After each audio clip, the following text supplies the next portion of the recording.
is from a female who is in New Mexico. She writes, Dear Jessica, I know this letter will sound trifling. Oh, shit. But I do know some serious advice. I do need, some serious advice as well as an unbiased opinion. When I met my fiance, he had a girlfriend. Okay. I thought she was a mega bitch because she was very mean to me and my group of friends. So I stole him from her. Oh my God. At first, I felt great about it. I even went so far as to rub it in her face that he was having sex with me while he was with her. But now, after being with him for 2 years, I feel horrible. I realize now that she may have loved him truly, and I realize I don't. What should I do? Ooh, honey. This letter does sound trifling. I'm gonna start that off, honey. This letter is trifling. You was trifling. But, no tea, no shade, no pink lemonade. You know what I mean? I'm not here to judge you. I'm here to give you some good advice. So, what this sounds like is every girl that I've ever met who is competitive. And I think men don't realize just how competitive women are. Women are more competitive than men. And do you know why women are more competitive than men? It's because we live in a man's world where men constantly tell us that we cannot do this and we cannot do that. So a woman's prerogative is to, I can't. I'm going to show you that I can. I can do it 10 times better than you. Right? The whole joke about women cheating, men always say it. Women cheat better than men. And that's because, again, we're in a man's world and women have to overcompensate. That overcompensation goes to competitions, to being the prettiest, to being the smartest, being the brightest, being the baddest bitch. So don't forget that, okay? So, that's exactly what this letter sounds like. This letter sounds like new chick came in and probably was feeling herself. I'm that bitch. Ooh. And she probably rubbed you the wrong way. And you did this out of spite and out of pettiness. Because this is petty shit. You know what I mean? This is shit petty bitches do.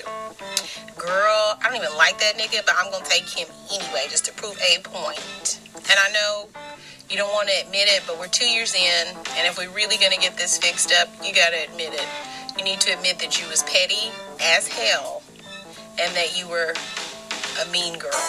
And I know you're going to say, well, Jessica, she was mean to me first, but who controls our actions?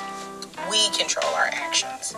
So, her being mean to you or not, you got to rise above that. Rise above it. And you didn't. Instead, you got her man, and as you said, he's your fiance now. So you got her man, and you fleeced him so good that now y'all are in a 2-year engagement.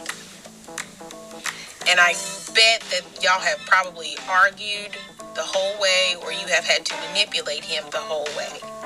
And the sad thing about it is, you rubbed this in this girl's face. And you told her that you were having sex. So now, if you really want to make this right, you're going to have to sit down with both of them. And I'm sure 2 years she's moved on. And I'm sure this is going to be one of the hardest things you ever do. But you're going to have to sit down and you're going to have to say exactly what you said to me, that you don't even love this man.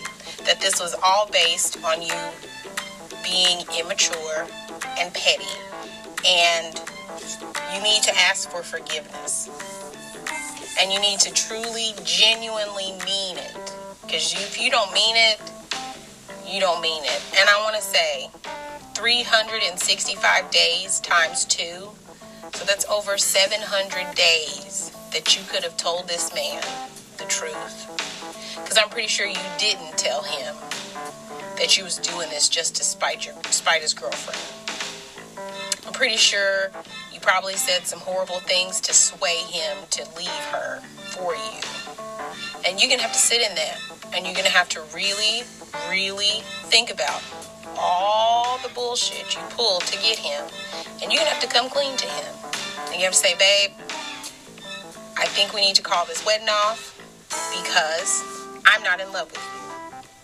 And yeah, he may have a good job and he may be smart and he may be funny, but you just said it yourself. You know you don't love this man, and you know that in your heart, the girl he was with was probably his soulmate.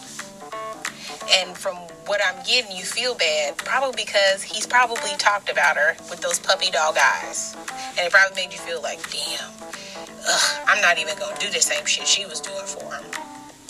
So you owe it to this man to sit him down, be genuine with his feelings as well as your feelings, and tell him the truth. Now, you also owe it to old girl to thoroughly apologize.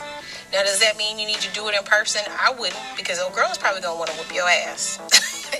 If she already hasn't tried and failed, she probably is going to want to do it again. And I know you like, Jessica, be real. I'm being real. Put yourself in her shoes.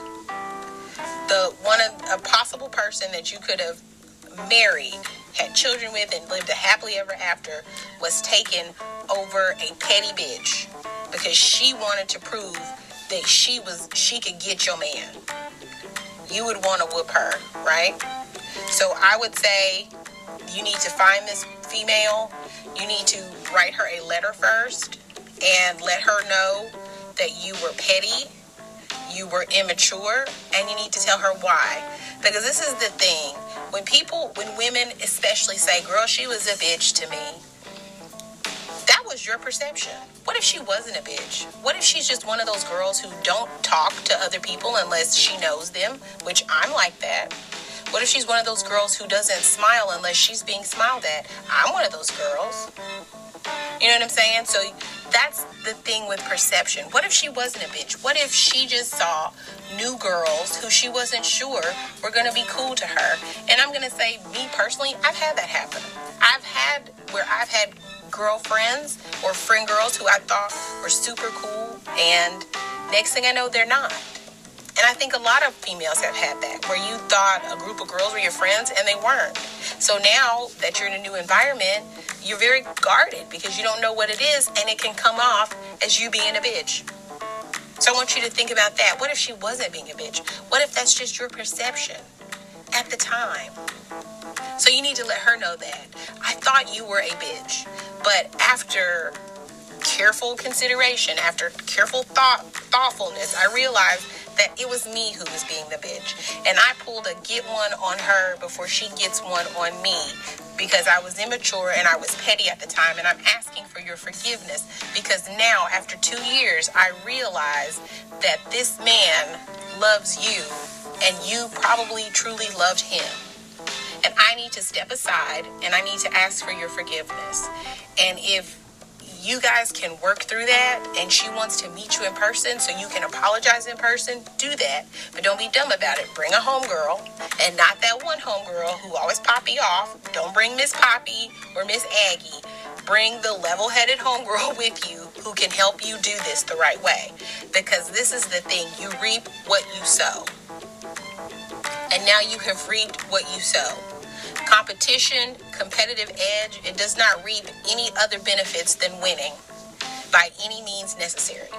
That is why I do not like competitions. That's why I'm not a competitive person, because it does not teach you the value that it needs to. It just doesn't. So I want you to think about that.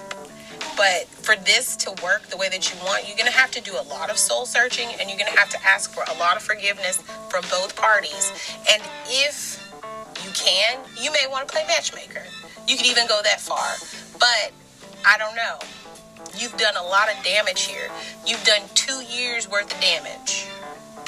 700 plus days worth of damage that has caused a humongous chasm between these two people, and they may never want to see each other again, or they may want to, and you may be the one to bring them together. But in all honesty, in all fairnessness, I'm proud of you. No one else says that. I do. I'm proud of you for acknowledging that you were petty. I'm proud of you for acknowledging that you were competitive. And I'm proud of you for not trying to trap this man any longer than need be. Because that's what this is. It's a trap. And honey, don't get pregnant, because that's a real trap, right? So let him go. But do it with love on both ends. Thank you so much for the letter, and you have a great day.